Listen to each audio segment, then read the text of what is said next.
E aí galera, beleza? Aqui quem fala é Victor Taz do Noobs Place.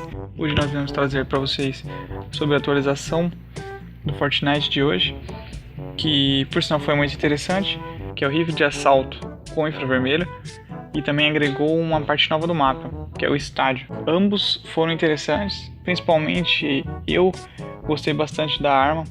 A questão dela ser infravermelho, ela adianta bastante, a cadência dela é excelente, eu gostei muito da arma, achei a arma muito produtiva mediante o jogo. Em questão do estádio, acho que deve melhorar conforme vou passando as atualizações, lógico.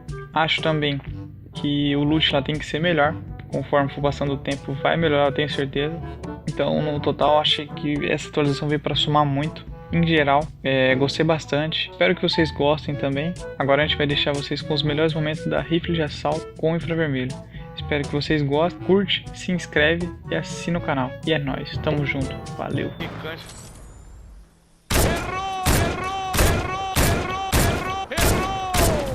Matei um.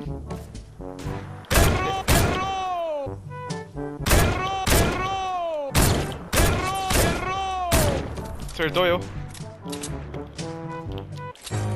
I done gave it chance too many years that I won't get back. And I swear I done shed too many tears for niggas that I won't get back. Yeah, I got niggas in the graveyard, niggas in the stadium. I swear not a day goes by that I don't think about the times. I wish that I could rewind, 'cause I done gave it chance too many years that I won't get back. And I swear I done shed so many tears for niggas that I won't get back. Yeah, I got niggas in the graveyard, niggas in the stadium. I swear not a day goes by that I don't think about the times. I wish that I can rewind. I told my mama we gon' be fine, so I'm up all night way after sleep time. I'm just thinking about the cooler, gave my dog a dime. You put a buckshot in a nigga behind. No daddy, so I grew up to the street life. But my son, I'ma keep him in the beehive. Scheming on a heist, I need to change my life.